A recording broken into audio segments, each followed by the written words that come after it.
ओम शांति। 2 अगस्त 2022। अभी पढ़ेंगे प्यारे प्यारे मीठे मीठे बाप दादा की मुरली। मीठे बच्चे, पढ़ाई का सिमरन करते रहो तो कभी भी किसी बात में मूंझेंगे नहीं। सदा नशा रहे कि हमें पढ़ाने वाला स्वयं निराकार भगवान है।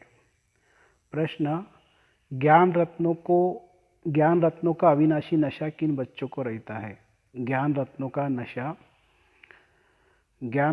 का अविनाशी नशा किन बच्चों को रह सकता है? उत्तर: जो गरीब बच्चे हैं। गरीब बच्चे ही बाप द्वारा पदमा पदम पति बनते हैं। वह माला में पिरो सकते हैं। साहूकार को तो अपने विनाशी धन का नशा रहता है। बाबा को इस समय करोड़पति बच्चे नहीं चाहिए। गरीब बच्चों की पाई पाई से ही स्वर्ग की स्थापना होती है, क्योंकि गरीबों को ही साहूकार बनना है। गीत है: इस पाप की दुनिया से कहीं दूर ले चल, जहाँ सुख शांति और चैन हो। ओम शांति।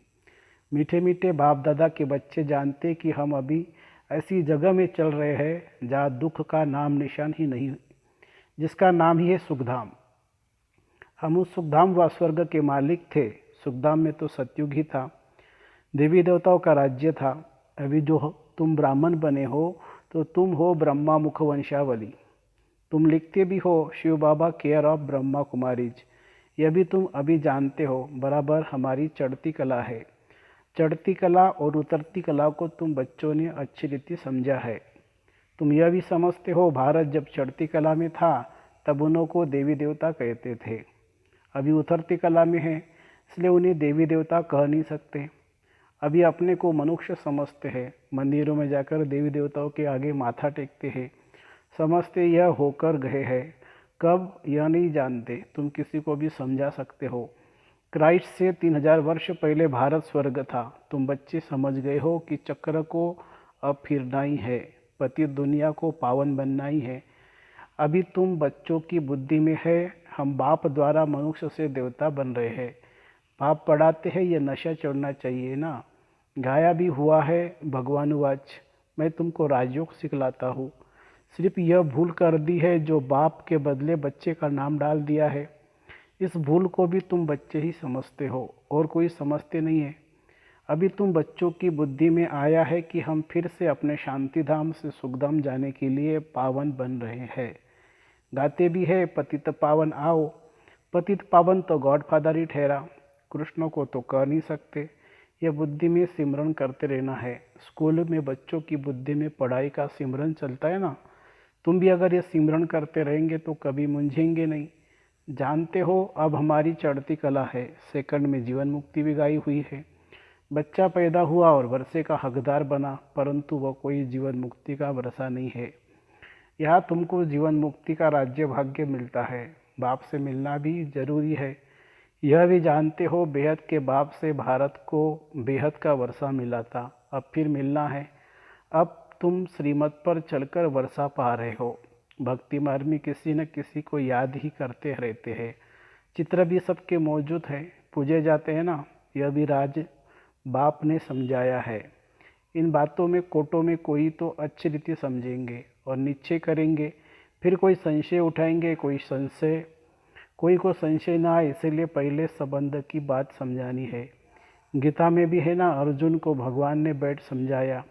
अब घोड़े गाड़ी में बैठ राजयोग सिखावे, यह तो हो नहीं सकता। ऐसे थोड़ी बैठ राजयोग सिखाएंगे। अब यह तो झूठ हो गया। दिखाते हैं विष्णु की नाभि से ब्रह्मा निकला और फिर ब्रह्मा के हाथ में शास्त्र दे दिए हैं। सूक्ष्मतन में तो हो न सके, तो यहाँ ही सार समझाएंगे ना। ऐसे ऐसे चित्रों पर तुम समझा सकते हो।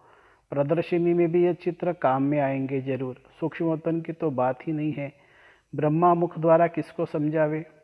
वहाँ तो है ही ब्रह्मा विष्णु शंकर, तो शास्त्रों का सार किसको समझावे? तुम जानते हो, यह सब भक्ति मार्ग के कर्म कांड है। सत्युग त्रेता में यह भक्ति मार्ग तो हो नहीं सकता। वहाँ तो है ही देवताओं की राजधानी। भक्ति कहाँ से आती भक्ति कहाँ से आ सकती है? यह भक्ति तो बाद में होती है। तुम बच्चे जानते हो, निश्चय बुद्धि ही विजयंती होते हैं। बाप में निश्चय रखेंगे तो जरूर बादशाही मिलेगी।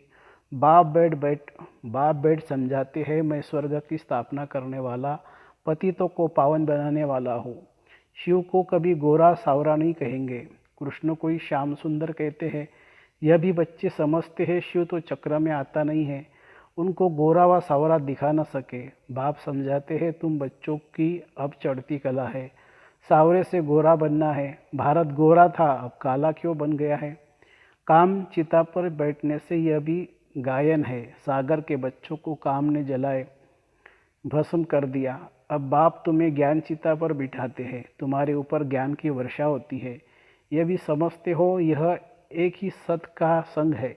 परमपिता परमात्मा जो स्वर्ग की स्थापना करने वाला है, उनको अमरनाथ भी कहते हैं, तो जरूर यहाँ बच्चों को बैठ समझाएंगे ना।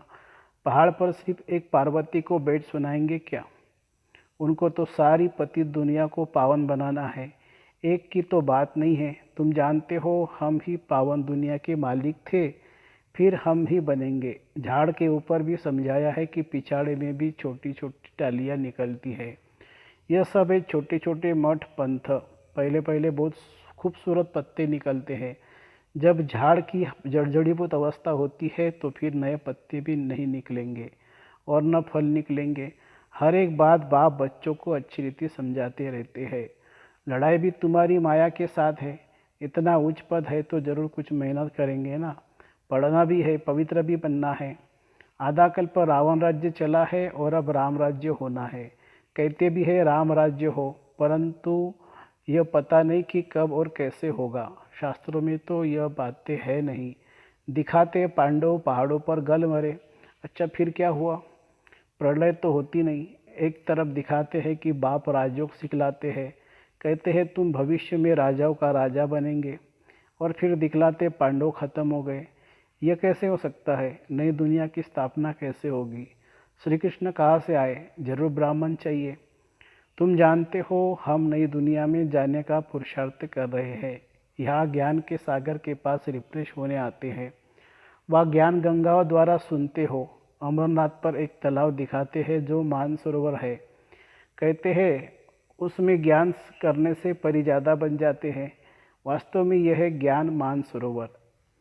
ज्ञान सागर बाप बैठ ज्ञान स्नान कराते हैं, जिससे तुम 22 तक की परिया बन जाते हो। परिया नाम सुन ऐसे पंख वाले मनुष्य बना दिए हैं। वास्तव में पंख आदि की तो बात है नहीं, आत्मा के उड़ने के पंख अब टूट गए हैं। शास्त्रों में तो क्या क्या बातें लिख दी है, यह भी बहुत शास्त्र पढ़ा हुआ है। इनको भी बाप कहते हैं, तुम अपने जन्मों को नहीं जानते हो। ये ब्रह्मा को मैं तुम्हारे बहुत जन्मों के अंत में प्रवेश मैं तुम्हारे बहुत जन्मों के अंत के जन्म में प्रवेश करता हूँ। कृष्ण तो है ही सतयुग का पहला जन्म, स्वयंवर के बाद फिर लक्ष्मी नारायण बन जाते हैं। तो जो श्री नारायण था वह बहुत जन्मों के अंत में अब साधारण है, फिर जरूर उनके ही तन में आना पड़े। कई कहते हैं भगवान पति दुनिया में कैसे आएंगे, न समझने के कारण श्री कृष्ण का नाम डाल दिया है, जो सबसे पावन है, परंतु श्री कृष्ण को सब भगवान मानेंगे नहीं। भगवान तो है निराकार, उनका नाम शिव मशहूर है। प्रजापिता ब्रह्मा तो यहाँ है, सूक्ष्मतन में तो ब्रह्मा विष्णु शंकर है।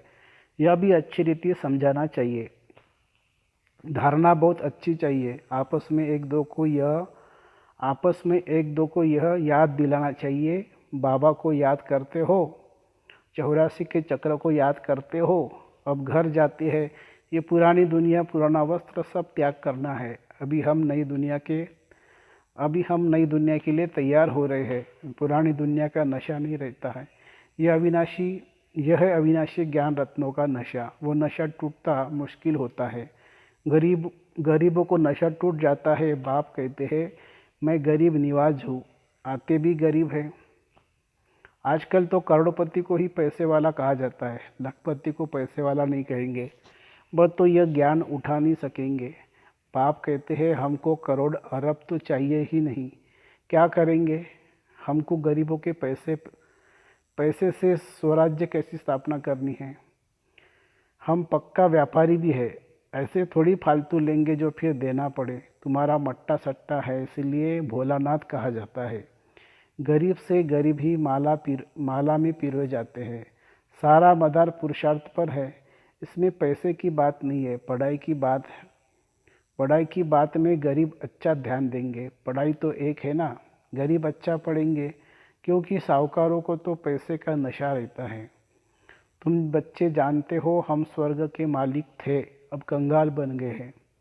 अब बाप आया है 84 का चक्र, 84 का चक्र तो जरूर लगना है, पुनर्जन्म भी सिद्ध करेंगे। तुम सिकिलदे बच्चे ही 84 के चक्र में आते हो, यह भी तुम जानते हो और कोई को पता नहीं है। तुम जानते हो चक्र पूरा होता है, अब घर वापिस जाना है, पढ़ाई को दोहराना है। चित्र रखा होगा तो देखकर चक्र याद आएगा। गीत भी कोई कोई बहुत अच्छे हैं, सुनने से नशा चढ़ता है। तुम अब शिव बाबा के बने हो, वर्षा तुमको अब निराकार से मिल रहा है, साकार द्वारा। निराकार कैसे दे? जब तक साकार में ना आए तो कहते हैं मैं इनके बहुत जन्मों के अंत में प्रवेश करता हूँ। प्रजापिता भी यहाँ चाहिए ना, ब्रह्मा का नाम मशहूर है। ब्रह्मा मुख वंशावली बच्चों को बाजोली भी समझाई है। हम अभी ब्राह्मण हैं, फिर देवता बनेंगे।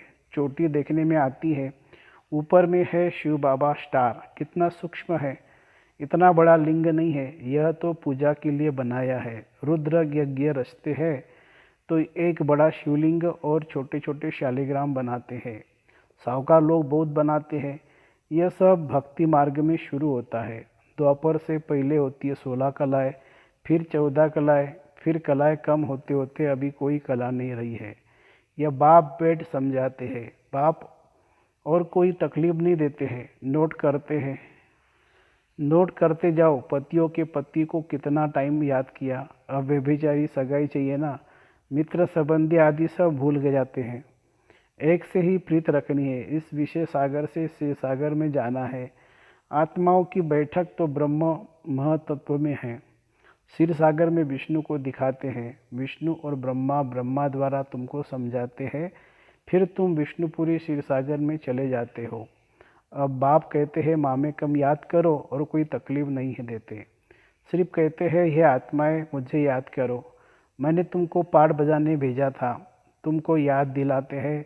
न अंगे माने अशरीरी आए थे, पहले पहले तुम देवता बन स्वर्ग में आए। भगवान जब सबका बाप है तो सबको स्वर्ग में आना चाहिए, परंतु सब धर्म तो आ नहीं सकते।